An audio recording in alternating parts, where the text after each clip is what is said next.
You need a dose of this.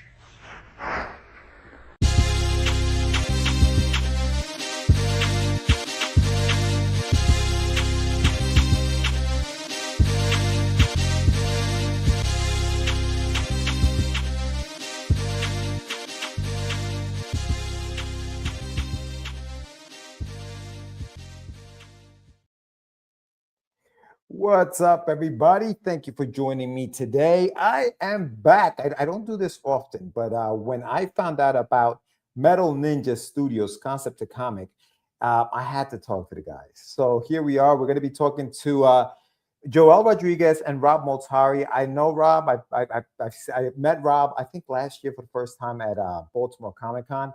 And great dude, has an incredible book. Actually, he's got his Kickstarter's live right now, Snowpaw.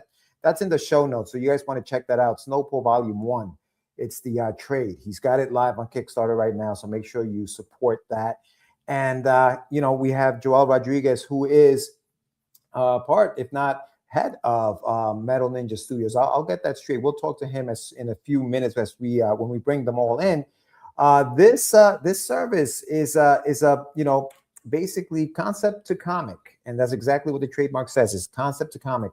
We were just talking in the green room about what they've done so far and how they've helped creators basically put out their comic book. I can't wait to hear the story. 2 sentences is what a creator had, and 84 days later he had a comic. So incredible stuff. Can't wait to talk to you guys about it. I just wanted to say really quickly before I bring them in, if you guys haven't done so yet, go to getyourmeds.com. I have a pre-order for my book, The Shameless Plug. I have a Kickstarter coming out in May. I decided May 26th, I'm launching the graphic novel Kickstarter for it. So make sure you check that out. And before, you know what? Let me bring them in. That's it. I've had enough talking about them. Let's bring them in. Here they are. Joel Rodriguez, Rob Moltari, Metal Ninja Studios. So guys, welcome. Thank you for joining me tonight. Thank you for having us. Yeah, thanks for having us. It's our pleasure. Yeah, dude. A few months ago, Rob, you posted on Facebook that you were doing this, and I was like, "Holy cow!" As soon as I heard about it, I hit you up on the messenger. I was like, "Dude, can we talk about this? Like, can you come on and just?" And originally, I thought maybe just one-on-one, and then you said, "Do you mind if I bring in Joel?" I'm like, "Dude, for sure. Like, the more the merrier." And I'm glad, Joel, you were able to make it here tonight. For those who maybe don't know who you guys are, let's do a quick introduction. Joel, just tell us a little bit about yourself and who you are, and how you got involved in all this. Yeah, I'm Joel Rodriguez. I'm the CEO of Metal Ninja Studios. I started as a writer, became a letterer kind of out of necessity, found I had a passion for it, worked my way or got into Scout Comics as a production designer, worked my way up to head of design. I ended up leaving Scout to focus on my freelance work. One thing led to another. I started seeing the same issues come up over and over again while working with a bunch of different clients, both through the publishing houses that I've worked with, as well as independent creators through my freelance work. And I wanted to do something about it. And that ended up leading to Metal Ninja Studios as it is today, which is a full service comic book production company. Our flagship service is Concept to Comic, which we're going to be talking about a lot today. But aside from that, we do literally everything else with writing, editing, lettering, production design. Basically, if you need help getting a comic made, we can help. Yeah, awesome. Cyphex Travels in the show. What up? Loving the show. Thanks, John. Appreciate you, man. Rob, tell us a little bit about yourself, man. Yeah, so most of you probably already know me out there from being on Georgia's show, or both his shows, actually, at one point. So I'm Rob Moltari, founder of Lone Wolf Comics, creator of Nightwolf and Snowpaw, and now my current position working with Metal Ninja Studios is community and campaign lead. I help run Kickstarters for our clients and make sure that they build their audience using crowdfunding. Okay. Yeah. See, that's big, man. That's big because I think a lot of people, not only do they sometimes don't know how to just start creating the book, but then once they have it, is how do I market it? How do I, get it funded on Kickstarter? I mean, listen, I've been doing this for a long time, and I struggle with Kickstarters because and crowdfunding. I'll say crowdfunding because it's not just Kickstarters. Kickstarter just happens to be the biggest one, but crowdfunding because it's not necessarily something you think, oh yeah, I'm gonna put up my campaign and I'm gonna make $10,000 just like so and so did because it's not that easy. So I'm happy that there's somebody out there that can help us do that as creators. Now, Joel, we were talking a little bit before we came on, and you mentioned it even here. You saw a need. You saw a need for it. Mhm.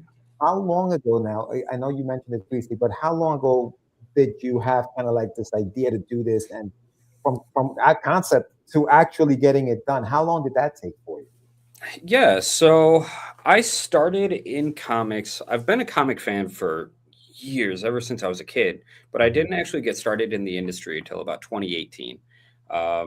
And uh, very quickly from there, I started seeing all of the different. I wanted to learn how to do everything. I can't Yeah. draw for crap, so that was one thing I knew I'd never be able to do. So a lot of the problems that up and coming creators have, I went through the exact same thing. I Mm. tried to figure out how to do this, tried to search online, and even from my early days in the industry, I was running into these problems myself.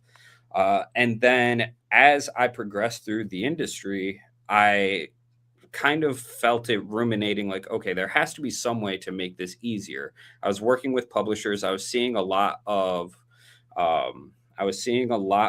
creators bring their books to publishers and get rejected because it wasn't up to Mm. quality standards. They didn't Mhm. necessarily know.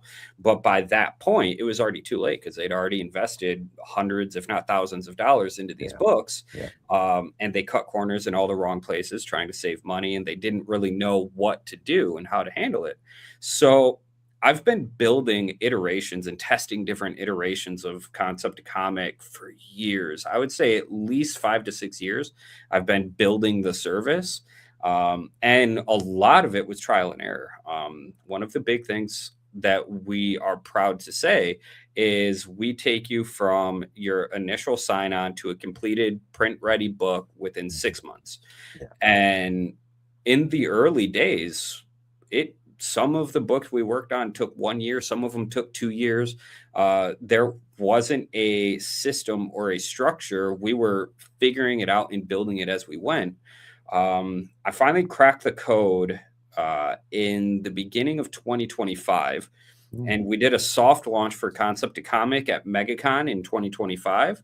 That's when I really first started promoting it and pushing it. And then we did the official launch at San Diego Comic Con in 2025. Without giving away the sauce, yeah, the secret sauce. What was that? What was it that you had to crack? What was it that was impeding you guys from maybe finishing these things sooner? Was it like I think you mentioned it before? Was it ego? Was it just people didn't trust that it could happen? Like what was it that kind of like kept you guys from cracking it? So it's the system in and of itself. Mm. One of the biggest problems with comic creation, as I see it, is this is going to sound weird, but people rely too much on creativity and too little on Mm. systems. Because with it being a very creative process, everyone wants to put their heart and soul into it. But in doing that, all of the complicated aspects of business that every other business and every other enterprise looks at as just a normal day of life, whether it's contracts, whether it's project management, whether it's communications, whether it is conflict management, talking to your team members and coming to a resolution on conflict, whether it's missed timelines or anything like that. People, here's a good example. One thing that I've heard since I got into the industry is, oh, it's just artists. Because Mm. basically there is a stigma in the industry that artists are not good with managing time. And this isn't all artists, but it's something that gets spread around. And I don't put the fault on the artists, it's the project manager. And most times the project manager is the writer. But what happens is these writers don't get into this to learn how to manage projects. They get into it to learn how to write. Right, right. So it's seeing all of these people trying to balance the creative and the business without really knowing how to do either. Yeah. So what I did in the piece that really cracked the code for me was I focus very heavily now on systems and business development. And I surround myself with a very capable team of talented creatives who handled those particular roles, which are their specialties. Take Rob, for example. When I figured out what we were going to do with the second phase of the Concept to Comic launch, which is how you found out about us, Yeah. that second phase, which is IP incubation, I knew that I needed someone on the team that thrives on Kickstarter and crowdfunding, and that's where Rob comes in. Yeah, that's a great segue, because I was going to ask you, Rob, like, how did you, meet Joel or heard about, Metal Ninja? Like, how did you get involved? So Joel and I actually kind of came up together in the same kind of class, if you will. So I officially got into trying Kickstarter in 2016. Again, and I'm sure you and I've had this conversation before, George, but like I failed my first, Kickstarter, and because not because I didn't have a great product, it was because I shot for the stars instead of reality, right? So I played that game on hard instead of easy. And so the final boss whipped my ass. Yeah. So at that point, then, like, I finally I raised the money on my own, doing my freelance jobs, got the art done for the first book. And in 2017, I had a product, right? I had a book. I had my first issue. The end of 2017, I started going to Comic-Cons all the way through 18. That's what I was doing, going to Comic-Con, selling my book. I put issue 2 out. And then at that point, I was like, oh, crap, I can't dip into the savings, and I don't have enough freelance to get a third issue out on time. So I was like, all right, what am I going to do? Let's try Kickstarter again. And then I'm trying to figure out, well, maybe I'll try doing Facebook ads for my website first or whatever. That's when I found Tyler James's comics launch. And that's how, so I got into the Comics Launch Pro. I got into the Mastermind. Joel happened to be in Comics Launch at the same time that I was. Yep. And so we were kind of like, I would say, his sophomore class, because he had like his, early class ahead of us. And then there was us, Travis Gibb, and a couple of others, like, were around the same time. And that's kind of like how we both kind of started, funding at the same time. We both had a similar launch. At the same time. I think my first launch in 2019, he had one very similar that they both succeeded. And so we just kind of like, sharing each other's, backing each other. And that's kind of like how our relationship started. So similar to how yours and mine is. Like we backing each other, meeting each other in community groups, and they kind of grew from there. And so, long story short, I continued down the path of just continually doing, the Kickstarters. Joel was getting his scout experience, his building his company and growing it from within, and just keep on, bringing in people until finally he was ready to pull the trigger on the Kickstarter side of things. And there I was, and he was like, hey, he's like, you want a jab?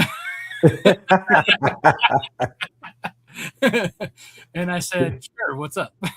Nice man. But that's how it works. And this is like a good example of how, when you have the right mindset, and when you look at this and what we're doing as a community, and when you look at it that way, big things can happen, right? When you're out there for yourself, and you claim you're part of the community, but you're not really helping or adding anything to it, it doesn't work. And I think that crowdfunding is a big example of that, right?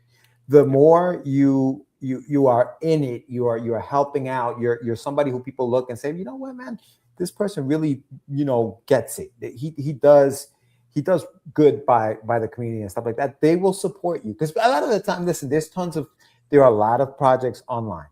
Kickstarter, at any time, you see 150, 200, 300 projects launched. Oh, right? I think in the last 2 weeks, it was like half. I've backed like at least a dozen. Dude, it's insane. It's nuts. So So, so you have to kind of like, it's not just put it up there and it'll, if you build it, they will come. It's like you really have to go out there and really hustle it.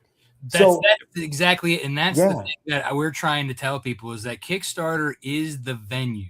You have to invite the guests to the party, right? Yeah, and if you don't have a community built up, you need to do that prior to launch. Right. There's no ifs, ands, or buts about it. I mean, Yes. and I've mentioned this to Joel several times. Unless you're like, somebody who's got lightning in a bottle, and which is very few and far between, you have to have a community around you to support, to be a part of, and just then, your friends help you, you help your friends, and that's how it goes. It's one of those things where like you'll see somebody maybe come in right off the bat, they'll make like 10 G's or whatever, and they think, oh, this is easy, dude. Like, what the hell are people? What were they struggling about? The very next campaign, they struggled to get anybody back, and so you have to really know how to foster what you've created in that first campaign to move it on to the next one and things like that. I think part of that kind of happens too. Like, say, like you have this great looking book, right? Yeah. So one of two things probably went wrong there. Either the story wasn't enough to keep people coming back, or the story was good, the art was good, but their deliverability, their fulfillment is what things, they took too long. They took years, because how many are out there now that still haven't fulfilled, right? But their stuff looked amazing, or they had a name, and but like, because they didn't know the cost of shipping, the cost of tape, the cost of Gemini mailers, or even to put it in a Gemini mailer, they probably put it in some like bubble wrap manila folder. I've gotten stuff in manila folders, bro, in the mail. I'm like, holy cow. Yeah, that's what I'm saying. People don't know what they're doing, and because they didn't learn, or they didn't learn from what other people are doing, because they haven't backed other campaigns and seen what other people are doing. Yeah. Joel, you mentioned the stigma, right? Of like, artists, or like even within these, like, all right, they have a first issue, will the second issue come out? We don't know. How do you combat that? In other words, obviously it's a commitment and you're looking for people who are committed to doing this, but how do you guys, or have you even gotten to the point where, like, I think you did mention there was a person who already had the second issue out. How do you combat well, there's the first issue, when will the second issue come out?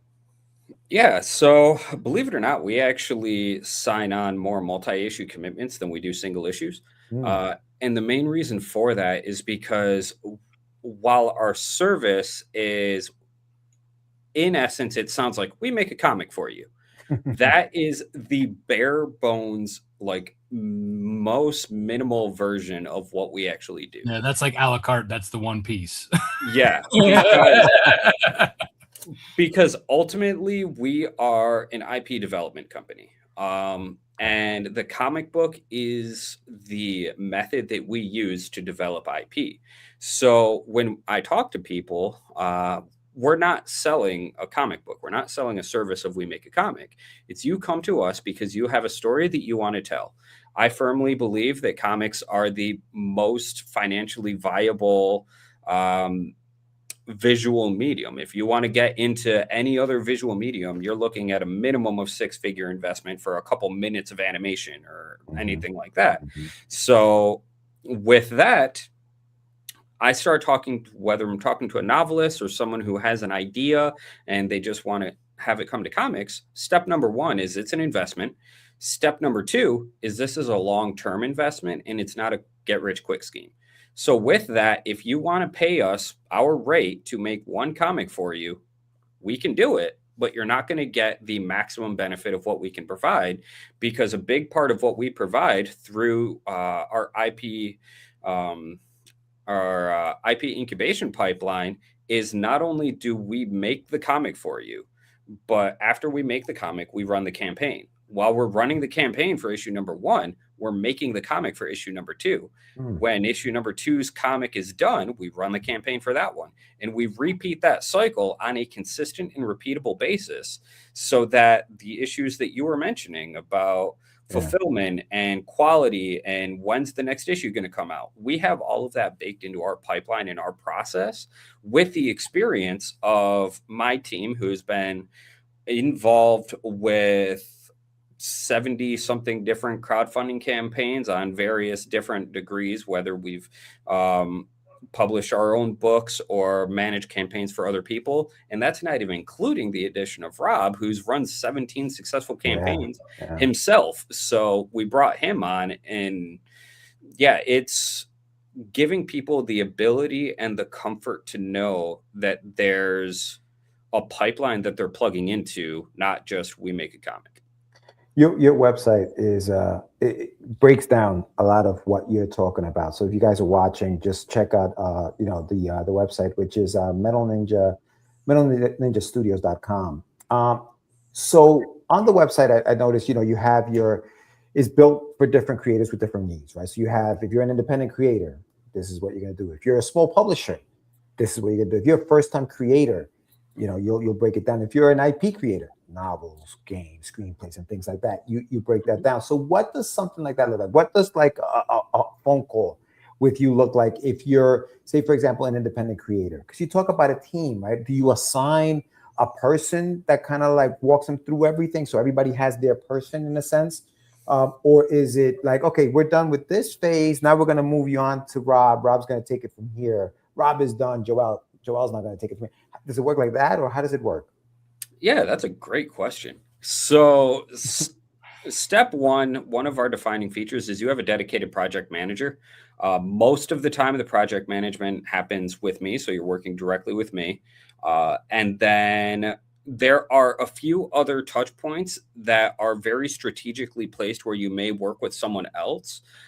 For example, the first phase of the process is called calibration. It's the first month of the process where we make sure that my team has a complete and a total and complete understanding of your story. Because I tell everyone, we're not here to tell our story in your world. We're here to tell your story. So we make sure that everyone is fully calibrated. So at that point, they'll work with our writers. And this is one of those key touch points where you cannot translate the essence of a story between a project manager, a client, and a writer. So they need direct contact there. Gotcha. So as the project manager, I make sure that everything is staying on schedule, but all of the creative conversation happens between the writer and our client. Then from there, it transitions to filtering through the project manager and art management, production design, logo design, all of that. That's more streamlined and direct. And then once we start getting into campaign strategy, I also tag Rob in and bring Rob into the conversation, because that's a lot more strategic development, likes, dislikes, and a lot of those things where trying to funnel it through a project manager would just slow things down and it wouldn't be as efficient.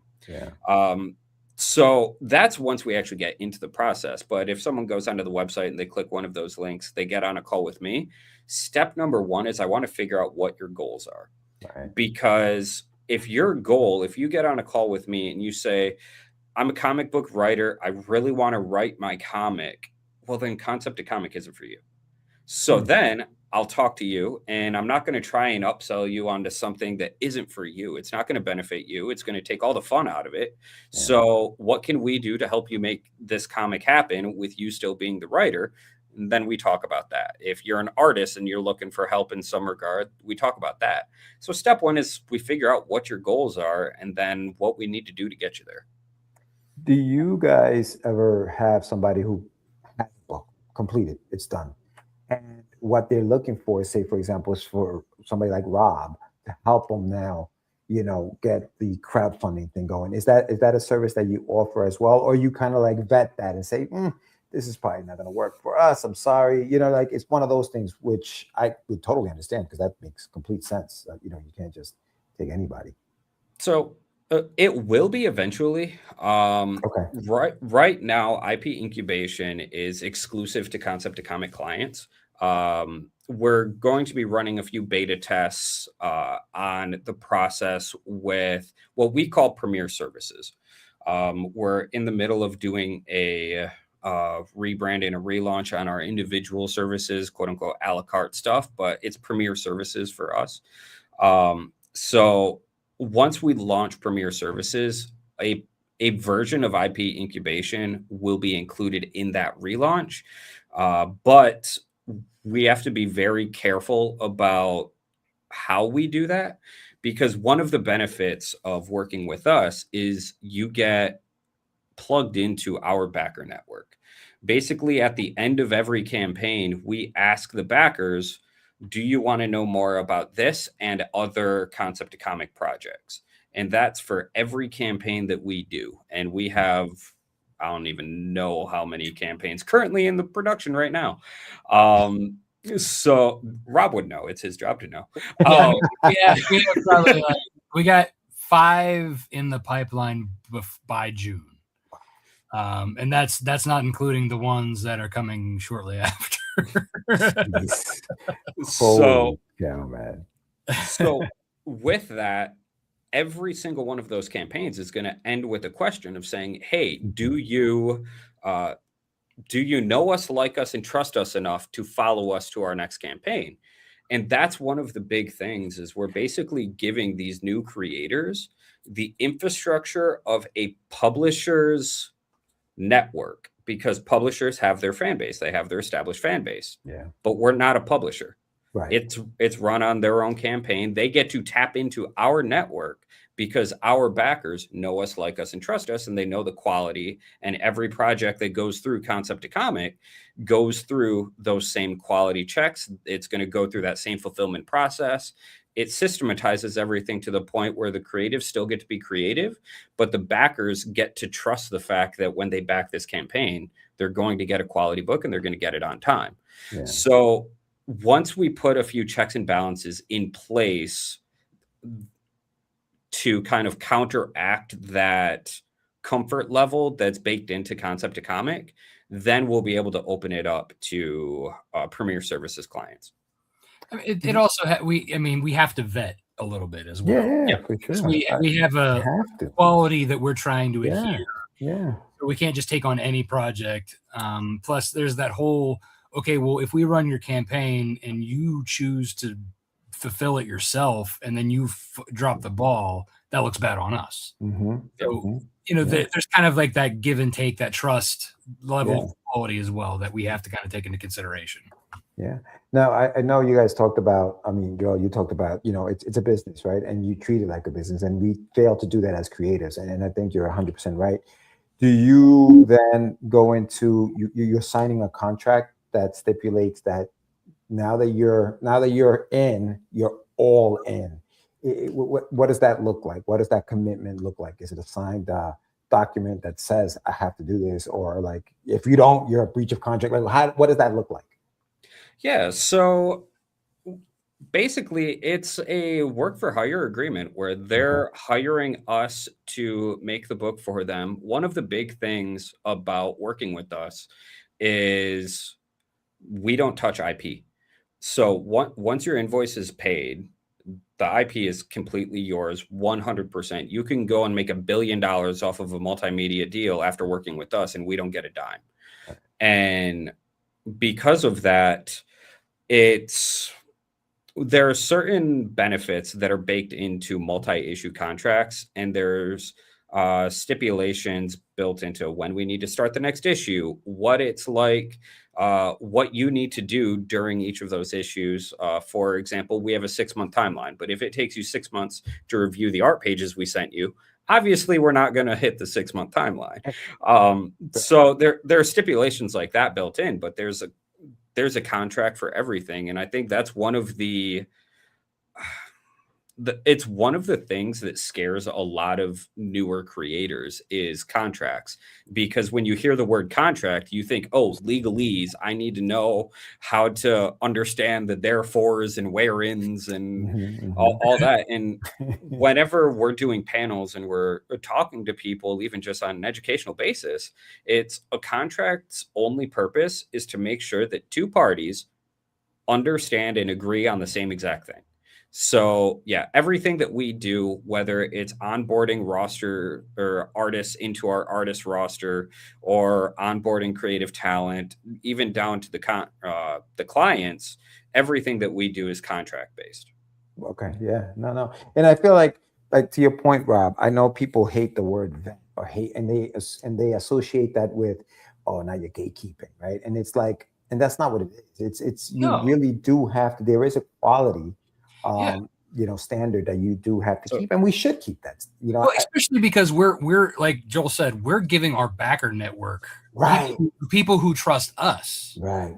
So we're giving them out, or at least we're casting the net for these other creators to the people who know, like, and trust us, and then they say, okay, well, this guy is running, we trust him, he's promoting this guy, so he must be legit, right? Right. Well, but then, like, if we don't show that, like, this person's actually legit and going to put out a quality product, and again, then the fulfillment issue or the quality of the stories not there, or the art, it really has nothing to do with, like, gatekeeping. It's about protecting ourselves. Yeah.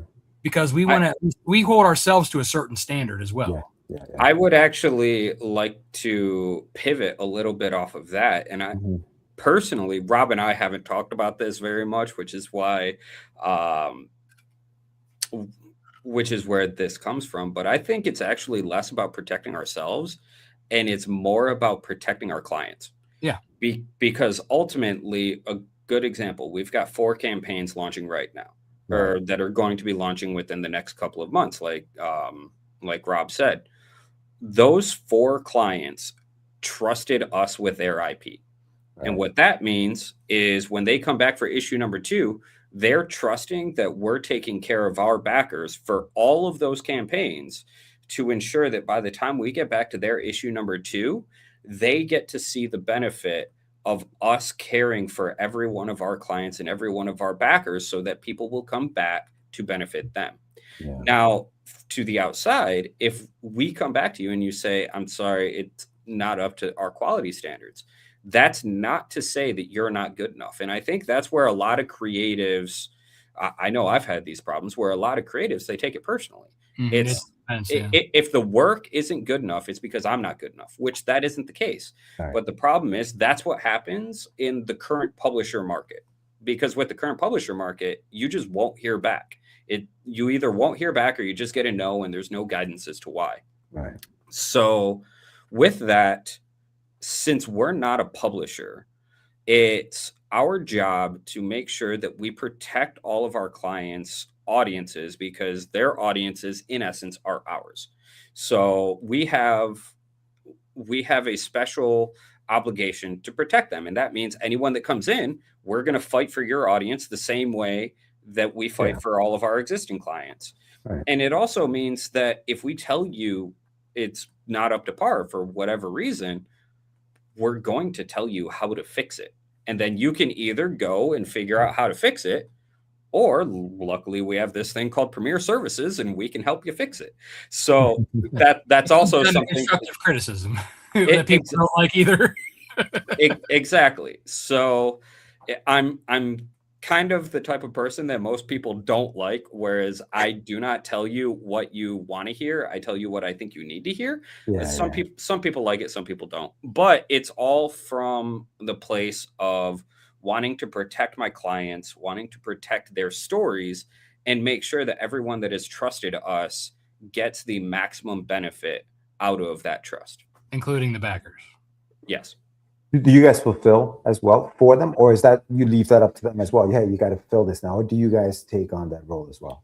We have print and fulfillment partners that we can leverage. That's an optional choice because everything has a cost. Basically, they can decide whether or not they want to fulfill themselves. If they do fulfill themselves, we provide education and guidance on how to do it to our standards. Yeah. And then they can decide if they want to go that route or if they want to use one of our partners. Yeah, gotcha. Let's talk a little bit about the cost. I know you mentioned an a la carte system, but you're also mentioning the Premier Services. So, like, somebody who's, I'm just going to use one of the, let's use the guy you told me about, the guy with the 2 sentences, not naming any names at all. But, like, what did something like that cost somebody who says, hey, I only have 2 sentences, can help me out here? Like, what does that look like in the way of cost? Well, this is super easy because it doesn't matter what you come to us with. Concept to Comic itself, for a single issue, is $15,000 investment. And with that, that's for a single issue. You get the entire done for you service to where you get a comic made in 6 months and you don't have to know anything about how to make a comic. You don't need to know how to write. You can come to us with literally 2 sentences. Yeah. 6 months later, you have a completed comic. Now, I say 6 months is our standard timeline. We can do things faster, as you said, with that one particular client. I don't know if we've told the whole story, but a client came to us with 2 sentences, said, I want to make a political satire about this. And that's all that we had. And we did the initial plot breakdown. We did the issue breakdown, the scripting, the editing, artists, found the artist, sourced the artist, signed the artist, got the art drawn, got the cover done, lettered, production, everything in 84 days. And that's one that I'm really proud of. Another one, another client came to us. He was a novelist, and I met him at MegaCon when we did our soft launch. And one of the benefits of doing the ultimate adaptation that I mentioned before is you actually get a commitment discount. Basically, if you sign on to do more than one issue up front, which this is really popular for novelists and for creatives who already have an established IP, because then you get a little bit of a discount to tell your full story. And it also plugs you into the full IP incubation pipeline, our multi-issue strategy, which Rob can talk about a bit more and explain why we do it the way that we do. And a big part of what we do in the beginning is mental reframing. We don't talk about crowdfunding as a financial tool. It's an audience tool. So Rob can talk about that if you'd like. But for sure. Like, for example, we had a client who signed on, I think it was April of 2025. And by October of 2025, he was at our booth in Baltimore signing issue number 1 of his novel adaptation. Wow. And by MegaCon in March of this year, he was at our booth again at MegaCon signing issue number 2. That's insane, dude. So yeah, Rob, talk a little bit about what Joel was talking about as far as So like the way we see IP incubation and using crowdfunding to create an audience, to build your community around you, because as I've said before, the Kickstarter, Indiegogo, BackerKit, all of the different crowdfunding platforms are the locations of the party. You got to have your guests, you got to have your community built around you. So a lot of it is like, and my big thing is that people need to know, like, and trust you. And if you don't have an audience built up, a big part of our going into crowdfunding is we're going to try and help you kind of like guide you into starting your socials or your email list. But we'll also, in the campaign itself, we'll treat it as we want them to know who you are, why you're doing this, why this IP, why this story is so important to you. And the whole, getting into what it actually is, showing, that the book is done before we launch. That's a big part of it, is that we build the trust, because we have a book. We've already sent it to people for pull quotes. We're going to have it on your campaign.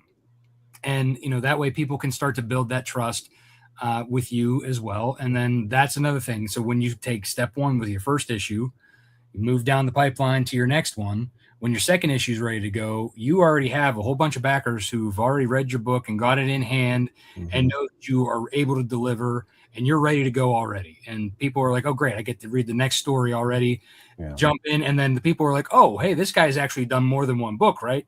Or, let's jump on the bandwagon and continually growing your audience that way. So each campaign, you're going to pick up new backers, new readers each time, and your people, if you keep them happy like we try to do, everybody's going to come back. Or sometimes people, maybe life happens, right? They're not going to get you this time, but they'll get you back on the third one or the fourth one, because as long as you have you lay it out on the table. Like if we have a 5-book adaptation that builds up to a graphic novel, you already know that we're going to have 6 launches for this particular creator, right?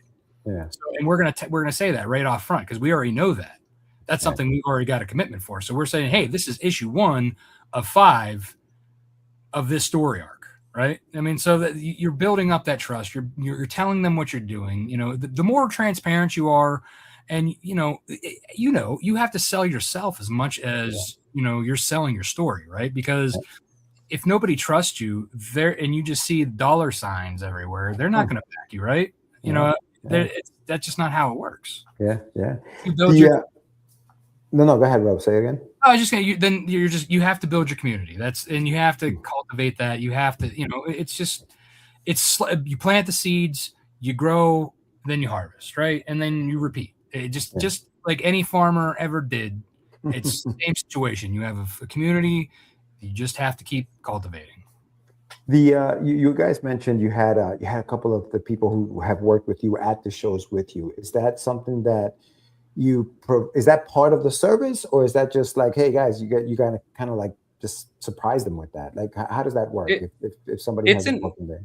It's an added bonus. So since 2025, we've been expanding our convention appearances. 2025, we really only had 1 or 2 conventions, but this year already we've done Fan Expo New Orleans. We did MegaCon. Now we're doing Fan Expo Philly next month. We're going to be in Baltimore. We're doing something in Red Bank. So we're going all over the place. And whenever I book a new show, I send an email to all of our Concept to Comic clients and I say, hey, if you can make it out to this show, I can't cover your travel, I can't cover your lodging, but if you can make it out there, I can get you into our booth and we can host you for signings and get you in front of people that you otherwise would not be in front of. On top of that, our biggest marketing tool is the books that we do, since we're full service comic production. So for our marketing, we actually use client books with ads pushing people to our clients. And we're actually expanding our booth presence at Fan Expo Philly, where we're going to have a 10 by 20 booth.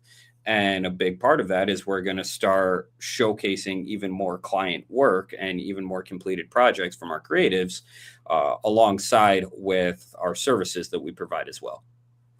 The process of, I guess, putting together a team for said client, and this is going to sound kind of silly, but like, how involved are they as far as being able to choose how much something like that is going to cost? What does that look like?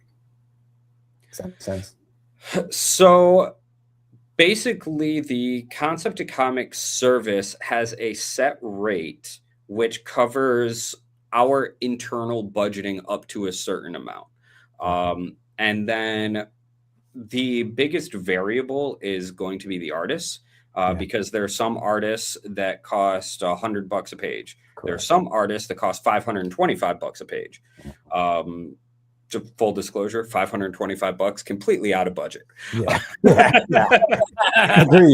Agreed. So, but with that, I never want to limit a project based off of the initial estimated budget. And we're very specific in how we set our internal budgets. When I was building out the pricing structure for Concept to Comic, I wanted a pricing structure that would be an investment for sure, because specifically with the amount of creative guidance and even the business consultation that goes into all of this, like where I was talking about, you sign up to get a comic made, and by the end of it, you have a consultant helping you grow your social media.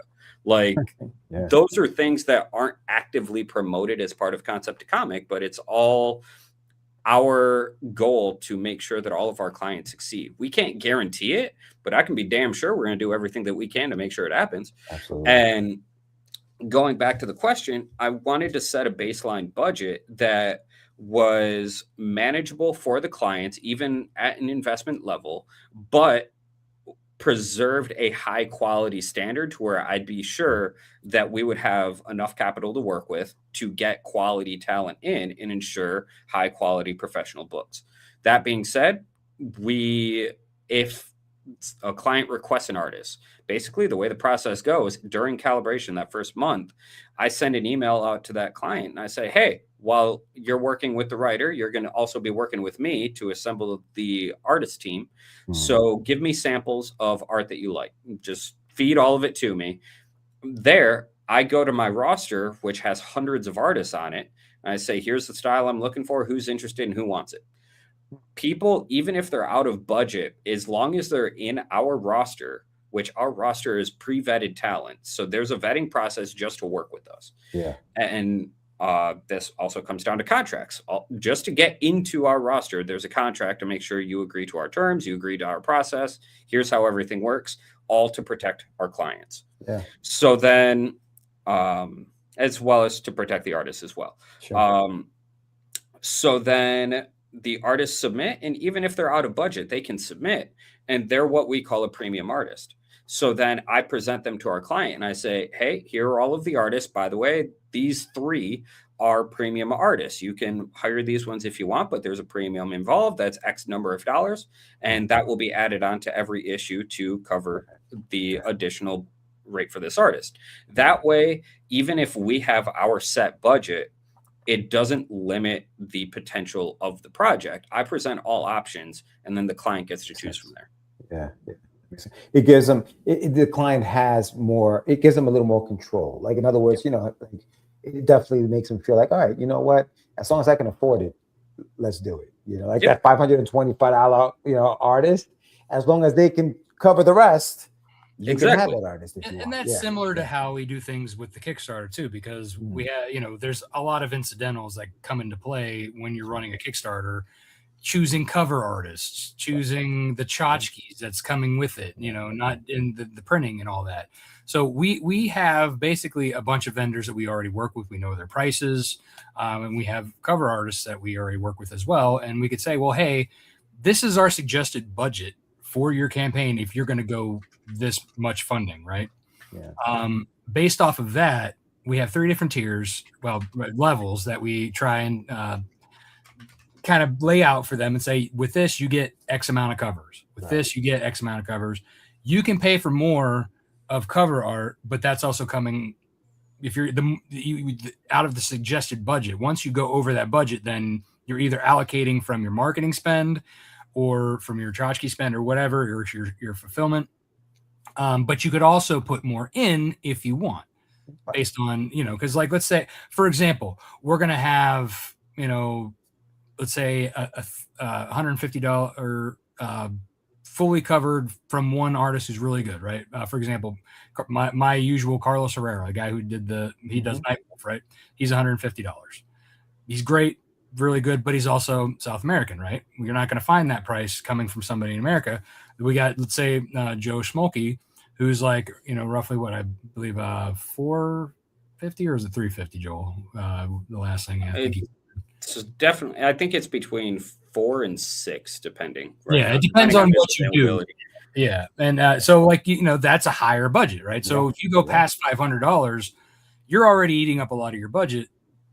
And if you go to like somebody, you know, who's bigger name, $1,000, you basically blew your entire budget. So these are the things that we try and work with them while we're doing the crowdfunding. You know, we want to make sure that they get a good amount of covers, quality covers that kind of balances, you know, between the name and the, you know, as well, because we want to make sure that they're getting the most bang for their buck and their spend, because we want them to be able to recoup the cost. Right. Yeah. Do you also create the page, the crowdfunding page for them as well? Yep.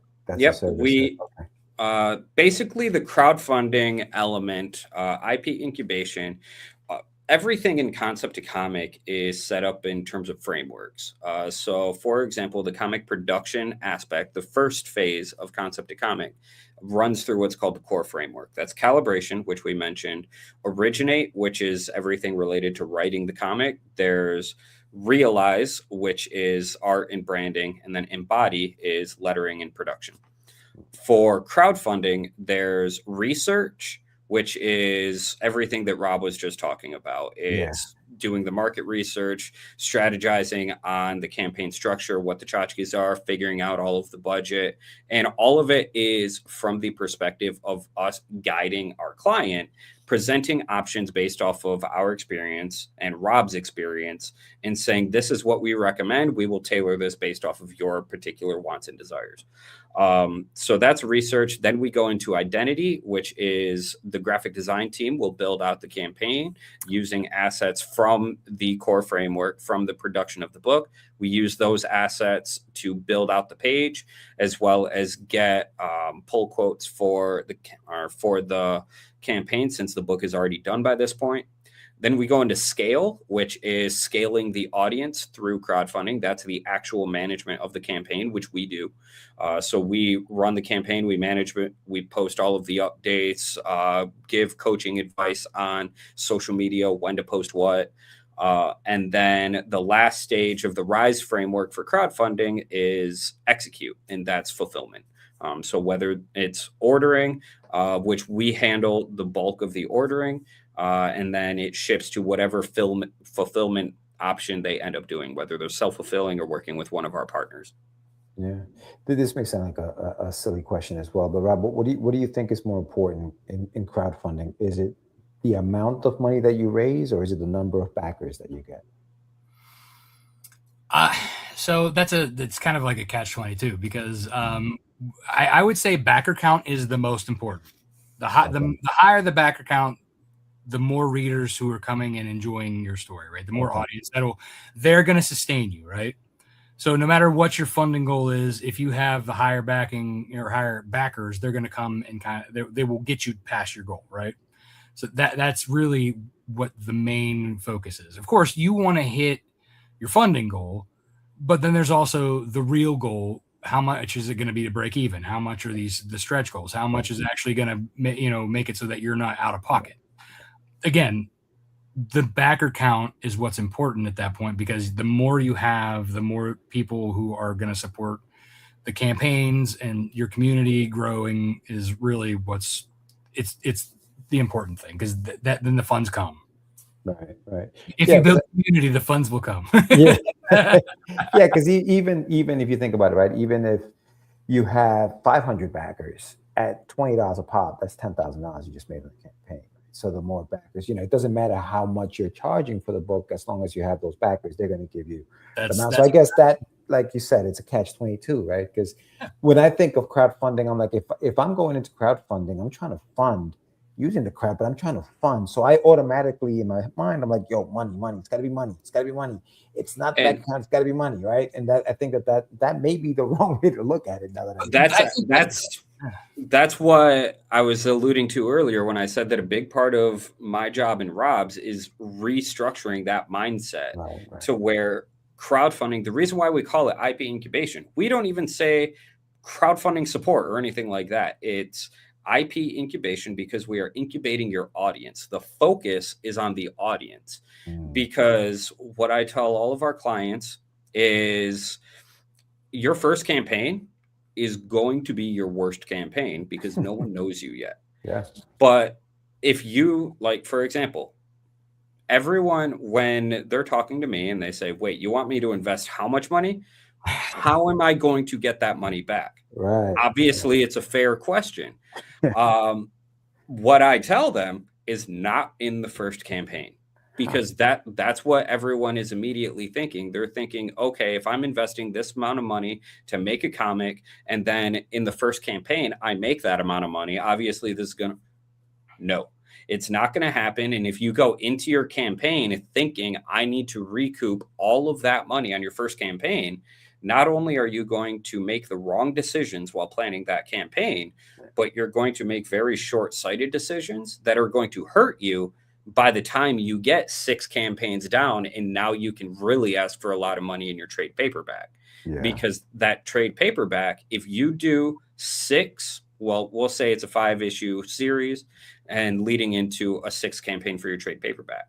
If you have 5 short-sighted campaigns with no clear strategy and a staggering audience that hasn't really been fostered and built, by the time you get to that 6th campaign, it's going to be another staggered campaign that has no structure, strategy, or audience development. And trades are harder to fund if you don't have the people. Yeah. So then if you flip it and you go by our strategy and you think long-term instead of short, now keep in mind, under our normal timeline, a 5-issue series with 6 6 campaigns, that's a 3-year endeavor. So it's over time. And if you do this long-term strategy, then first campaign, it's going to be your worst campaign. Second campaign, you're building on it. Third campaign, you're building on it. Fourth, fifth. By the time you get to that trade paperback, you now have 5 campaigns worth of hungry backers that are looking for the next thing because they know you, like you, they can trust you, and they know that you can fulfill because you've got a team behind you that has been doing everything with you every step of the way for years. Yeah, yeah. And we're gonna wrap up here, but Joe, I do want to mention this. I think that, to your point, I think that we as independent creators, we will spend tons of money doing it wrong, but refuse to pay to do it right. You know what I'm saying? And I think that we have to change that mindset, because you can easily spend the $15,000 doing it all wrong. You might as well spend the $15,000 invested and use with using you guys to help you get the best writers, the best artists, the best letterer, the best crowdfunding coach, whatever it is, to get you to that, to make some of that money back. Because you're not gonna, like you said, you're not gonna make it back right away, but with time, and if you continue to just invest in yourself, I think you will. But you guys have been amazing, man. Thank you so much for doing this. I really, really appreciate you guys coming on. I definitely want to stay in contact with you guys. I'll probably be out in Baltimore. I'll stop by the table. We can chat some more. But thank you. I really, really appreciate this, guys. No, thanks for having us. It was a blast, and I'd love to come back anytime. Yeah, anytime you want to talk comics, just let me know. Yeah, for sure. What I'm going to do is I have another, Rob, I have another show with a buddy of mine, Sam. We do Catch the Craze. We can definitely come on and you guys can talk some more about this, because I think this is very important for the indie creators that are out there, for people who have no idea how to do this, and even for those that are doing it and have, like I said, have been doing it wrong for the whole time. And I know that's hard to hear, that's hard to listen to. Like, I did it wrong. No, I didn't. Yeah, you did. Yeah, you did. You have. Stop it. You have. I did it wrong. I did it wrong for years, and I built this so that other people. And I ran my first crowdfunding into the ground. That's what I'm saying. But here I am now. It is what it is. But again, thank you guys so much. I really appreciate you guys, and we'll do this again. We'll do this again for sure. Yeah, thanks for having us. You got it. Later, guys. And thank you, everybody, for watching. We're going to say goodbye tonight. Thank you so much. Again, the links are in the show notes. Make sure you follow these gentlemen and start doing things right. All right. I'll talk to you guys soon. Peace.